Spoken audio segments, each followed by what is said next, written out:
All right, guys, so let's talk about how we would find the perfect customers for a dentist, right? Because remember, we are going to actually be running ads on behalf of this dentist. We are going to be trying to find our dentist, the perfect people to come, get their teeth cleaned and things like that. And we're going to show you the exact funnel that we use. And when I say funnel, for those of you who don't know, right, it's just a better version of a website that's more kind of adept at actually converting people into paying customers. And so we're going to go through exactly how we set this up. Dentist traffic ad in San Diego, La Jolla specifically, and we're going to talk about what interest I chose. We're going to be driving traffic to a website.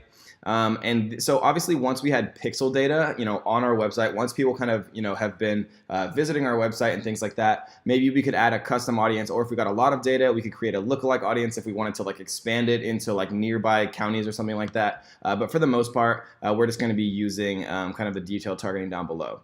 So these are two zip codes in La Jolla, San Diego, which is kind of a rich kind of region of San Diego, who has parents, and if they have small children and things like that, they'd be concerned more likely, in our experience, just because of the affluency of kind of the demographic of this richer area of San Diego, to be able to put their, give their kids kind of more expensive dentistry, which would be advantageous to us because obviously people who can afford to go to a dentist would be a better customer for the dentist.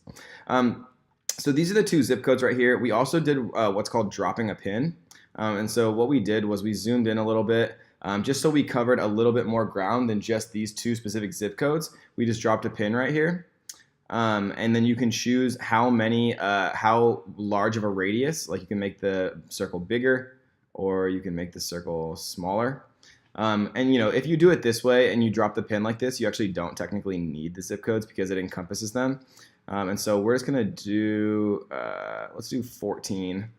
We're just gonna delete these ones because it already encompasses them anyways. And so now we have kind of the whole La Jolla area, which if we zoom in, we can see La Jolla right here, which is an area of San Diego. And so age.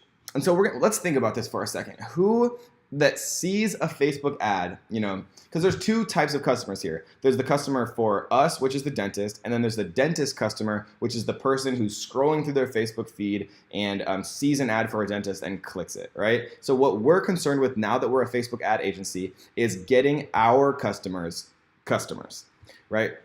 And so what age range of people would be most likely to see an ad on Facebook for a dentist and click it, right? And so 25 to 45-year-olds is kind of going to be my initial guess. And the reason that I'm going to say that, guys, is because, if you're under 25, you've probably had a dentist, or a lot of people had a dentist kind of that their parents introduced, and things like that. But kind of once you get to the 25 to 45-year-old range, you're living by yourself, and we're going to talk about one of the more important parts of this a little bit later on, that you recently moved. But if you're in the 25 range, we could even do 26 because it's actually the last year that you can have your parents' insurance. If you're in the kind of 26-year-old to 45-year-old range, you're moving out.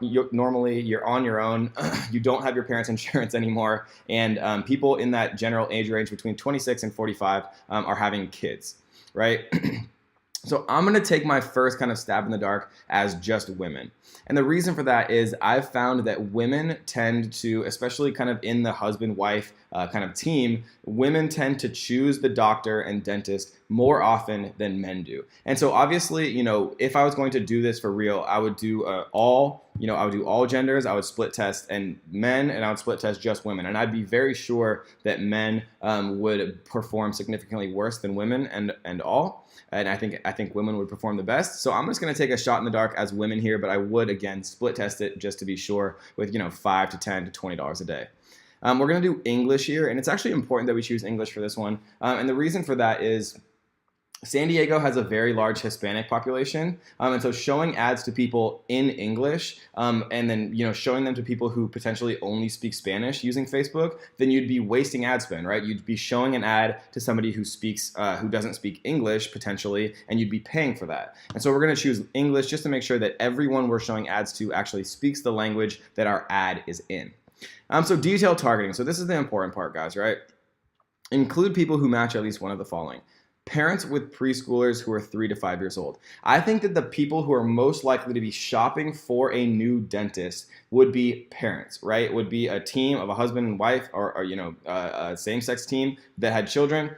Parents with preschoolers 3 to 5 years old. I think once you kind of get to the 3 to 5 years old range, and I actually had to call and ask my mom this originally because I don't have kids yet, and I didn't know like when kids actually started to go to the dentist. And luckily, you know, my mom, who's great and works for me full time actually now, was happy and kind enough to share with me when people actually start going to the dentist. But I mean, that's a good point, guys, because if you don't know the answer to these questions, figure it out, right? Who knows when children go to the dentist better than my mom? No one, right? She's the perfect person to ask. And so that's why I targeted parents with preschoolers 3 to 5 years old.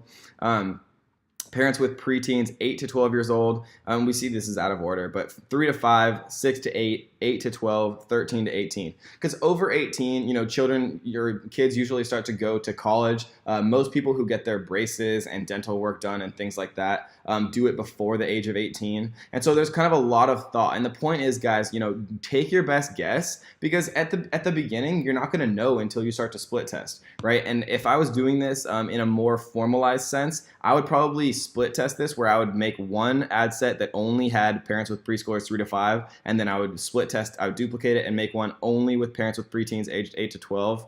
And then I would do parents with primary school age, 6 to 8. I would do them individually, right? But this is important. So parents, in my opinion, kind of in my first shot in the dark with younger age children, are going to be the most likely to have an interest in a new dentist, right? But not only that, so they have to match this. They have to be parents, and they have to have a child this age. But they must also match the following. They have to have shown interest in Crest, the toothpaste, right? Because if somebody goes out of their way to actually go like the Crest toothpaste page, then obviously they're more interested than the average bear in dental health. And so Crest toothpaste is a good one. Crest Oral-B for dental professionals, right? Another good one.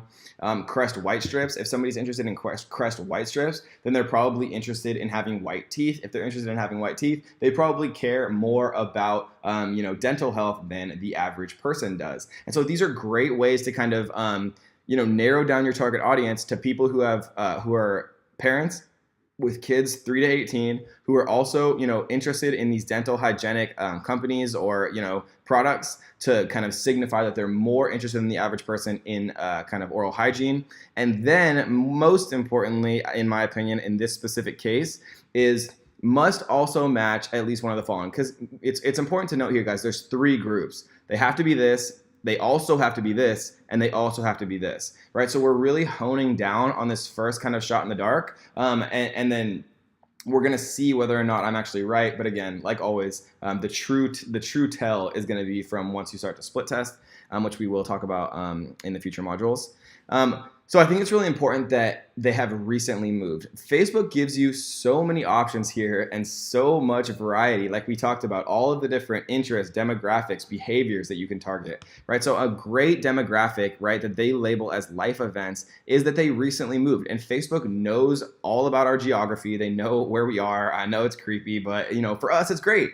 And so if they recently moved, they'd be much more likely, in my opinion, to be shopping for a dentist, because people who haven't recently moved are much more likely to already have a dentist in the area that they live, right? And so this is a very, very critical point, which is why I put it by itself. So this means that every single person that we show this ad to has to have recently moved, right? They could like Crest or Oral-B or Crest white strips or Oral-B right here, right? They could like any of these 4. They could be any of these 4, but they have to be this one. And that's why it's so important, right? So when you narrow further, I generally like to put my most important detailed targeting by itself, so that every single person that we show the ad to matches this specific detailed targeting, right? And so then let's keep going.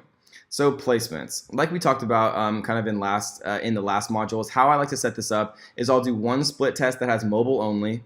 I'll do one split test that has desktop only, but just to make this easier, we'll just do all devices here.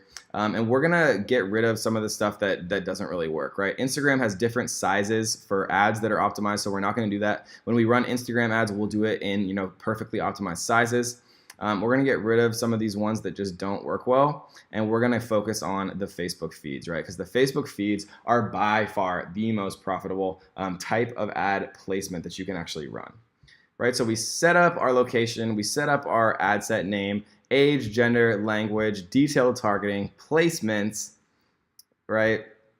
And now let's talk about budget and schedule for a second. And so, you need to talk about this with, your actual clients, but they're going to ask you, like, what do you recommend? Right? And so what I like to do is I like to create a bunch of split tests. And when you create a bunch of split tests, it starts to add up. Because remember, if your budget is $5 a day, for example, and you split tested it and ran one desktop and one mobile, then that would now be $5 a day and $5 a day. So there's two sets of $5 a day, which obviously means your total budget is $10 a day.